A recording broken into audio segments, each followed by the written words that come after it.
अरविंद केजरीवाल जी, जिस पूर्वांचल ने आपके राजनीति का उदय किया, उस पूर्वांचली को आपने गाली देने का काम किया, उस पूर्वांचली को फर्जी कहने का काम किया। अरे साहब, फर्जी कहना था तो रोहिंग्याओं को कहते। केजरीवाल बार बार पूर्वांचलियों का ही अपमान क्यों करते, सवाल ये है। मैडम, पूर्वांचली का अपमान वो इसलिए करते हैं क्योंकि भैया भारतीय जनता पार्टी ने एक गरीब के बेटे को, मनोज तिवारी जी को, दिल्ली से सांसद बनाया, वो पूर्वांचल से आते हैं। लेकिन दिल्ली की जनता अब जाग चुकी है। दिल्ली में ना कोई धर्म चलता है ना कोई कुछ, लेकिन धर्म की राजनीति कौन करता है आपके सामने है। जातियों की राजनीति कौन करता है आपके सामने, नीचता की राजनीति कौन करता है ये भी आपके सामने नहीं है। जनता पार्टी पर यह बड़ा आरोप केजरीवाल लगा रहे हैं कि बीजेपी जो है गाली गलौज वाली पार्टी।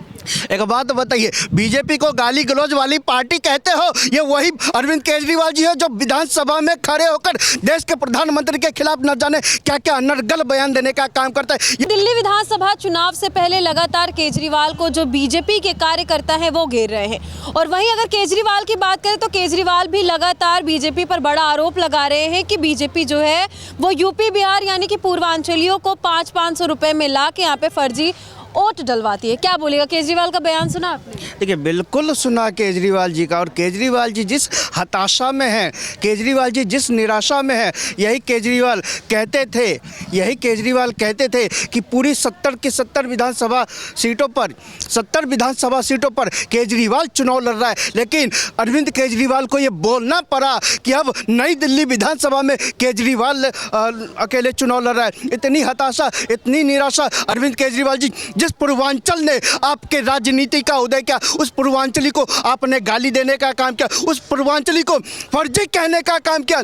अरे साहब, फर्जी कहना था तो रोहिंग्याओं को कहते, अगर फर्जी कहना था बांग्लादेश घुसपैठियों को कहते। लेकिन आप पूर्वांचली को, यूपी बिहार के लोगों को जिस तरह से धमकाने का काम करते हैं, गाली देने का काम करते हैं, नीचता दिखाने का काम करते हैं, जिस तरह से पूर्वांचलियों को 500 रुपये का टिकट लेकर आता है, इलाज करा के चला जाता है। पूर्वांचली आपके बलबूते नहीं जीता। आप वही नेता है, आप वही मुख्यमंत्री है जिसने पूर्वांचलियों ने 3 बार आपके राजनीति का उदय किया और आपको मुख्यमंत्री बनाने का काम किया। केजरीवाल को ही बार बार आखिर पूर्वांचलियों का अपमान करने का मौका दिया जाता है, या केजरीवाल बार बार पूर्वांचलियों का ही अपमान क्यों करते, सवाल ये है। मैडम, पूर्वांचली का अपमान वो इसलिए करते हैं क्योंकि भैया भारतीय जनता पार्टी ने एक गरीब के बेटे को, मनोज तिवारी जी को, दिल्ली से सांसद बनाया, वो पूर्वांचल से आते हैं। और उनको आप कहाँ के रहने? मैं भी पूर्वांचल से हूँ मैडम, मैं बिहार का रहने वाला हूँ, और बिहार में उस जगह से रहने वाला हूँ जहाँ से कांग्रेस को पप्पू ने पप्पू बनाने का काम किया। तो समझ गए होंगे इशारा काफ़ी होता है,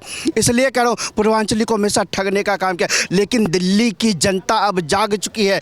दिल्ली में ना कोई धर्म चलता है ना कोई कुछ, लेकिन धर्म की राजनीति कौन करता है आपके सामने है। जातियों की राजनीति कौन करता है आपके सामने, नीचता की राजनीति कौन करता है ये भी आपके सामने। लेकिन कौन करता है नीचता की राजनीति? गाली देना सही है? आप गाली देना सही है? एक बात बताइए मैडम, गाली देने की परंपरा किसने शुरू करी? चाहे विधानसभा का सत्र बुला के गाली देना हो, चाहे प्रेस कॉन्फ्रेंस बुला के गाली देना हो, गाली देने की शुरुआत करी तो करी किसने? भारतीय जनता पार्टी पर यह बड़ा आरोप केजरीवाल लगा रहे हैं कि बीजेपी जो है गाली गलौज वाली पार्टी।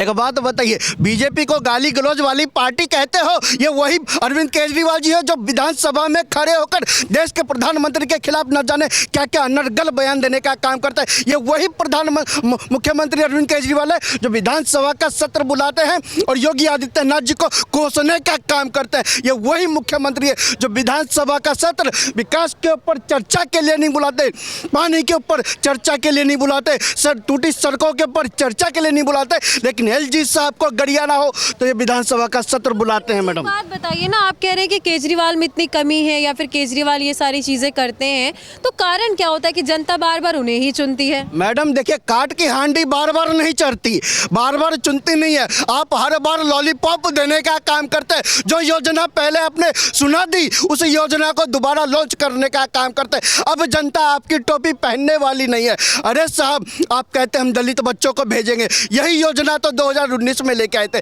आप कहते हैं हम हर RWA में सिक्योरिटी गार्ड का इंतजाम करेंगे, यही योजना तो आप लेकर आए थे। आपका पिटारा खाली हो चुका है, आपके पास कोई योजना नहीं है। दिल्ली में विकास कैसे हो इसके ऊपर आपके पास कोई प्रोटोकॉल, कोई कागज नहीं है कि आपको करना क्या है। आपको केवल राजनीति करनी है। अरे साहब, अगर आप जीत भी जाओगे तो कहोगे हमें LG काम नहीं करने दे रहा, हमें मोदी काम नहीं करने दे रहा। अभी कुछ मैडम सुन लीजिए ना, अभी कुछ देर पहले मनोज भैया ने गाना लॉन्च किया है। अभी कुछ देर पहले मनोज भैया ने गाना लॉन्च किया। बहाने नहीं, बदलाव चाहिए।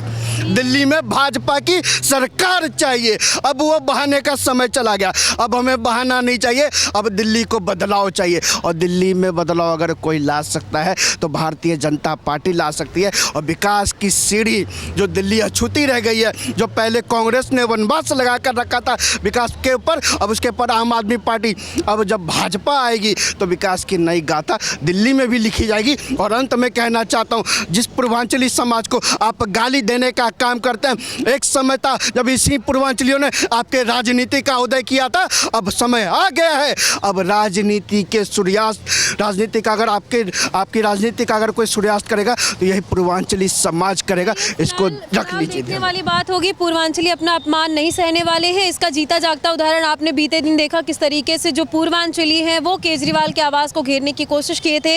यहाँ तक कि कई ऐसे पूर्वांचल भाई थे जो वहाँ पर बैरिकेडिंग को भी क्रॉस करके वहाँ पे गए और साफ तौर पे उनका कहना है कि इस बार जो पूर्वांचली है वो अपना अपमान जो है वो नहीं सहेगा। फिलहाल आने वाले चुनाव को लेकर के क्या कुछ जानकारी है वो आप सभी जान ही रहे हैं। देखने वाली बात होगी कि दिल्ली में कौन बाजी मारेगा और 70 की 70 विधानसभा सीटों में किसकी कितनी सीट आएगी। हालांकि चुनाव को लेकर आपकी क्या राय, कमेंट सेक्शन में जा करके जरूर बताएगा। आगे आपको ऐसी जानकारी देते रहेंगे। जय हिंद।